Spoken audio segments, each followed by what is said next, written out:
मैनपुरी, जहां से नेताजी ने अपने कैरियर की शुरुआत करी, आज उनके देहांत के बाद यहां पर उपचुनाव है और ऐसे में उपचुनाव पर समाजवादी पार्टी ने अपने प्रत्याशी के तौर पर डिंपल जी को जो है उम्मीदवार बनाया है और उस उम्मीदवार को जिताने के लिए हमारे साथ पूर्व सैनिकों की एक बड़ी फौज खड़ी हुई है और उनसे हम जानने का पूरा प्रयास करेंगे, क्योंकि सैनिक प्रकोष्ठ समाजवादी पार्टी का ये है और ये सैनिक वो हैं जो फौज से रिटायर होकर के समाजवादी पार्टी के सैनिक प्रकोष्ठ में शामिल हुए हैं। में से तमाम बड़े पदाधिकारी रहे हैं फौज में और इसमें प्रदेश अध्यक्ष जी हमारे साथ शरद जी, उनसे बात करने की शुरुआत करते हैं। सर, एक बड़ी जिम्मेदारी, अहम जिम्मेदारी मैनपुरी की सैनिकों के कंधे पर, बॉर्डर जैसी लड़ाई यहाँ पर भी देखने को मिल रही है। देखिए, सबसे पहले तो हम लोग सैनिक प्रकोष्ठ के हैं और मेरा नाम कर्नल शरद शरण है। मैं सैनिक प्रकोष्ठ का प्रदेश अध्यक्ष हूँ। आज हम लोग यहाँ पे मुख्यतः इसलिए हैं कि इस धरा पे जिसको डकैतों के नाम से जाना जाता था, आज चौड़ी चौड़ी सड़कों पे और अस्पतालों के और मेडिकल कॉलेजों के नाम से जाना जाता है। और सबसे बड़ी बात, जब किसान का बेटा मुख्यमंत्री बनता है तो जो किसान का बेटा बॉर्डर में फ़ौज में जाता है वो उसका दर्द और उसके परिवार का दर्द समझता है अगर कोई शहीद हो जाता है। दुख की बात यह है कि एक ज़माना था जब बक्सा, बेल्ट और टोपी और वर्दी आती थी वापस। जब नेताजी 97-98 में रक्षा मंत्री थे तो उन्होंने आदेश पारित कराया था कि सरकार का चाहे हवाई जहाज़ चले, हेलीकॉप्टर चले, ट्रक जाए, जो गाड़ी जाए, जिस साधन से जाए, जितना संसाधन लगे, पैसा लगे, लेकिन बेटा अगर बॉर्डर पे शहीद हुआ है तो आखिरी दर्शन के लिए परिवार के पास जाएगा और जिस घाट पे अपने पिताजी को छोड़ के आया था उसी घाट पे दफन होगा, कहीं बर्फ़ में नहीं दफन होगा।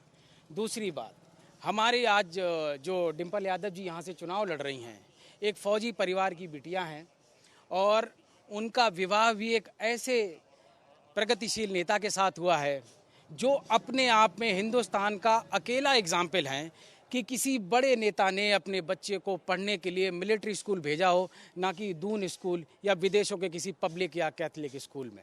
तो नेताजी का ये जज्बा था कि जब वो इतने बड़े नेता थे, प्रदेश को नेतृत्व दे रहे थे, उन्होंने अपने बच्चे को फौज में भेजने के लिए मिलिट्री स्कूल भेजा था। और नेताजी ने और माननीय अखिलेश जी ने समाजवादी पार्टी के माध्यम से सैनिकों के वेलफेयर के लिए सैनिक कल्याण निगम बनाया, हमारी गाड़ियों पे एक्साइज छूट बनवाई, हमारी मेडिकल की फैसिलिटीज़ फ्री कराई। तो ये सुविधाएं सिर्फ और सिर्फ इसलिए हैं क्योंकि किसान का बेटा बॉर्डर पे जाता है लड़ने के लिए, मरने के लिए, और जब कोई किसान का बेटा गद्दी पे बैठता है तो वो अपने परिवार के बच्चों को, गरीबों को, दबे कुचलों का ध्यान देता है।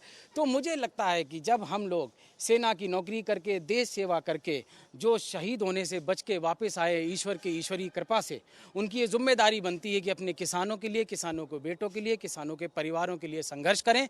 तो हमने ये अपना मौलिक दायित्व समझा कि हम समाजवादी पार्टी के साथ जुड़ें और अपना शेष जीवन इस समाज के निर्माण और निर्वहन के लिए व्यतीत करें। बिल्कुल, और भी लोग हैं। तो डिंपल जी को जिताने के लिए क्या रणनीति जमीन पर आप लोगों ने तैयार की, किस तरीके से कैंपेनिंग कर रहे हैं? घर घर हमारे सब पूर्व सैनिक जा रहे हैं, घरों में उनकी उपलब्धियां बता रहे हैं। सैनिकों के परिवार जो भी हैं वो डिंपल जी के साथ जी और जान से लगे हुए हैं। एक एक वोट उनको दिलाना है और एक इतिहास बनाया जाएगा। इस बार एक इतिहास की बारी है, पूरा देश जो दर देख रहा है, तो डिंपल जी भारी मतों से जीतेंगी। ये हम सब लोग इसके लिए लगातार मेहनत कर रहे हैं दिन और रात।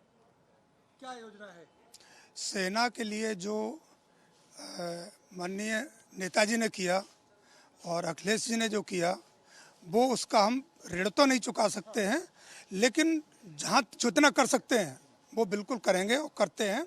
घर घर जाके वोट मांगे और सैनिकों की टोली टोली में जाके हम लोग वोट मांगेंगे और लास्ट वाले दिन सबको निकाल के और बूथ तक पहुंचाएंगे। ये सैनिक परिवारों में जा रहे हैं आप लोग, किस तरीके का रिस्पांस सैनिक परिवारों को का मिल रहा है? कहीं जाति, धर्म, मजहब तो आड़े नहीं आ रहा? नहीं, कभी नहीं आया। सैनिकों के लिए कभी ऐसी कोई चीज़ नहीं होगी। हर धर्म, हर जात से सैनिक ऊपर है। एक रिस्पांस दिख रहा है? बहुत अच्छा रिस्पॉन्स है और नेताजी की जीत से इनकी जीत ऐतिहासिक जीत होगी।